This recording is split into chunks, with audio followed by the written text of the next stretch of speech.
अस्सलामुअलैकुम students, welcome back to my channel bureaucrats of tomorrow. Student, उम्मीद है कि आप सब ठीक ठाक होंगे। स्टूडेंट, जैसा कि आप सबको मालूम है कि हमारी जनरल साइंस एंड एबिलिटी की सीरीज़ चल रही है, जिसमें हमने फिज़िकल साइंस का जो पोर्शन है वो कर रहे थे, जिसमें हमारा आज का तीसरा लेक्चर है फिज़िकल साइंसेस का, जो कि है नेचुरल हैज़ार्ड्स एंड डिज़ास्टर्स, जिसमें हम ये सारे टॉपिक कवर करेंगे। स्टूडेंट, तो हमारा पहला टॉपिक है व्हाट इज़ एन अर्थक्वेक, कि अर्थक्वेक होता क्या है। An earthquake is an intense shaking of the earth's surface caused by movements in the earth's outermost layer। यानी कि जो अर्थ की जो आउटर मोस्ट लेयर होती है, जो इसकी इंटेंस शेकिंग होती है, उसकी वजह से जो हमारी ज़मीन में जो क्या कहते हैं कि वेव्स की शक्ल में, एक लहरों की शक्ल में जो एक सरसराहट सी होती है, उसे हम कहते हैं बेटा अर्थक्वेक। तो earthquake are the result of sudden movement along fault within the earth. One of the most famous earthquake थे, उनमें से सेंट्रास फॉल्ट था, जिसमें कैलिफोर्निया में हुआ था, जिसका मैग्नीट्यूड रिकॉर्ड किया गया था 8.2। उसके बाद बेटा हमारा जो सेकंड टॉपिक है वो है वोल्केनिक इरप्शन। तो स्टूडेंट, सबसे बड़ा सवाल ये है कि वोल्केनोज जो है वो इरप्ट क्यों होते हैं। अब volcanic eruption takes place when magmas. Student, जो ज़मीन है ना, ज़मीन इनके अंदर होता है मैग्मा। ये जो आपको रेड रेड नज़र आ रहा है ना, ये होता है मैग्मा इसके अंदर, जिसे हम लावा कहते हैं, जो कि बाहर निकल के लावा बन जाता है। When magma's temperature get very high under the earth surface. जब अर्थ की सरफेस के नीचे जो मैग्मा होता है उसका टेम्परेचर बहुत ज़्यादा हाई हो जाता है। When magma reaches extreme temperature, lava, rocks, dust and gas from the earth's interior are thrown out of the volcano। तो वो जो लावा मैग्मा होता है वो लावा की शक्ल में उस वोल्केनो से बाहर आ जाता है।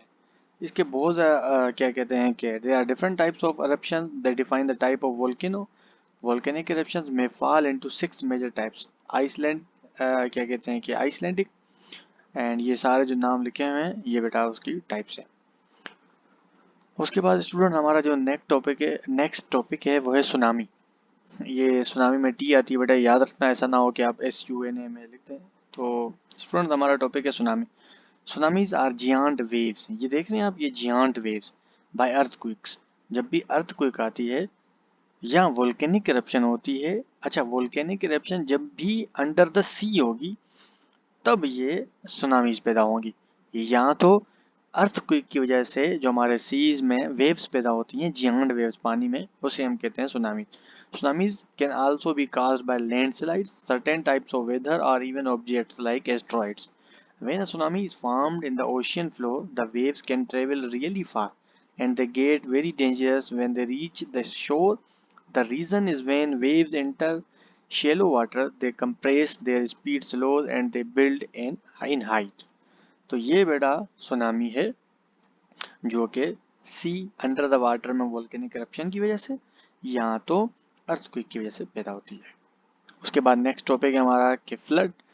कि फ्लड क्या होता है। A flood is an overflow of water that submerges land that is usually dry. Floods can also occur in rivers when the flow rate exceeds the capacity of the river channel, particularly at bends or meanders in the waterway। अच्छा, मैं simple आपको बताता हूँ student कि देखें, जब भी आपके जो रिवर्स हैं उसमें वाटर एक्सीड बहुत ज़्यादा मिकदार में आ जाता है, तो वो उस बाउंड्री से बाहर आना शुरू हो जाता है। और ड्यू टू अर्बनाइजेशन, यानी पक्की सड़कें, सीमेंट का ज़्यादा इस्तेमाल, उनकी वजह से ये पानी फ्लो करना स्टार्ट होता है। और पानी अपना रास्ता क्योंकि खुद बनाता है, तो इसे जहाँ जहाँ रास्ता मिलता जाता है ये पानी उसी रास्ते में, उसी डायरेक्शन में सफ़र करता जाता है, तो उसे हम कहते हैं फ्लड। जो नेक्स्ट टॉपिक है स्टूडेंट्स वो है एवलांची।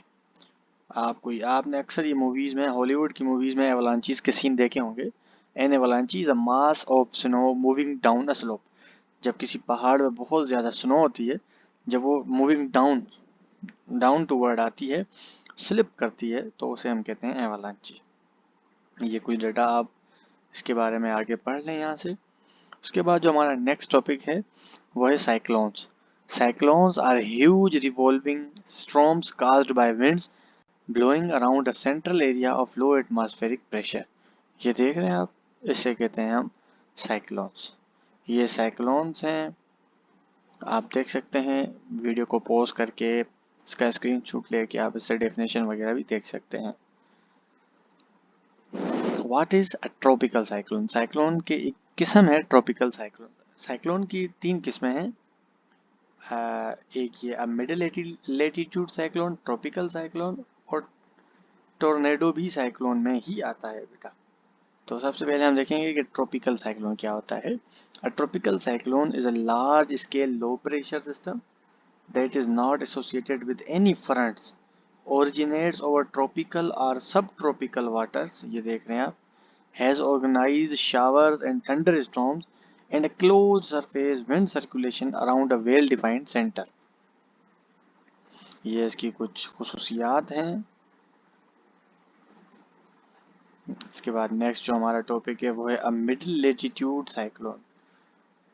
अ मिडिल लेटीट्यूड साइक्लोन की ये जो डेफिनेशन है, is a large low pressure weather system that forms in the temperature regions, यानी 30 सेंटीग्रेड से लेकर 60 सेंटीग्रेड जो लेटीट्यूड में जब टेम्परेचर होता है, due to interaction of warm and cold air masses bringing varied weather such as rain, snow and strong wind. ये बेटा होता है अब मिडिल लेटीट्यूड साइक्लोन। उसके बाद जो हमारा नेक्स्ट टॉपिक है वो है व्हाट इज टोर्नेडो। ये तो आपने अक्सर देखा होगा और ये उसकी डेफिनेशन है a violently rotating column of air usually pended to a cumulus with a circulation reaching the ground. Simple, जब भी आपकी एयर एक साइक्लोन टाइप में, यानी गोल गोल, हर किसी जबान में इसका अपना अपना नाम होता है। कोई इसे आंधी बोलता है, कोई इसे क्या बोलता है। बचपन में बड़ा मशहूर था बेटा इसके बारे में कि ये बच्चे उठा के ले जाता है कहानियों में भी अक्सर आता है। तो ये होता है टोर्नेडो। ये आप डिटेल इसकी आगे पढ़ सकते हैं। जो नेक्स्ट हमारा टॉपिक है बेटा वो है व्हाट इज ड्राफ्ट। आपने ये सूरत हाल ज़मीन की देखी होगी। ये सूरत हाल कब होती है? जब पानी की कमी होती है, और पानी की कमी या तो रिवर सूखने की वजह से होती है या आपके बारिश कम होने की वजह से होती है। Drought can be difficult to define but is generally described as a precipitation deficit over. Deficit कहते हैं कम और प्रेसिपिटेशन कहते हैं बारिश को। That impact the community through extensive damage to crops, limited crop yields and restricted water use। इसकी वजह से जब आपके खेतों में पानी ना हो, जब आपकी एग्रीकल्चर को इम्पेक्ट पड़े, पानी की कमी हो जाए, तो उसे हम कहते हैं ड्राफ्ट। उसके बाद नेक्स्ट टॉपिक है स्टूडेंट वाइल्ड फायर। आपने ये देखी होगी। The term wildfire is use to describe a rapidly spreading fire that is a furious fire that spreads rapidly especially in area of wilderness। इसके causes naturally भी हो सकते हैं और ह्यूमन एक्टिविटीज भी होती हैं। रिसेंटली अगर पाकिस्तान में मिसाल दें तो ये मार्कला हिल्स पे जो फॉरेस्ट हैं हमारे, उनमें भी लगी थी, और ये यूएसए में भी बहुत बड़ी मिकदार में लगी थी, अमेज़ोन में भी बहुत बड़ी मिकदार में लगी है, जो कि अक्सर बहुत बड़ी, ये बहुत डेंजरस होती है स्टूडेंट्स। इसी का ही अपोजिट है student urban fire. Urban fire is uncontrolled, वो भी अनकंट्रोल्ड थी, ये भी अनकंट्रोल्ड है। फर्क क्या है? That occurs in a city और town, spreading through buildings, infrastructure and other man made structures. Recently अभी इस्लामाबाद के सेंट जोसेफ शॉपिंग मॉल में लगी थी, कराची के आर्ट्रियम शॉपिंग मॉल में लगी थी। और ये जो या तो आपकी बिजली के सर्किट की वजह से लग जाती है, ह्यूमन एक्टिविटीज की वजह से भी लग जाती है, often causing significant damage to property, यानी आपकी प्रॉपर्टी को बहुत ज़्यादा नुकसान देती है और ह्यूमन लाइफ्स को भी बहुत ज़्यादा नुकसान देती है।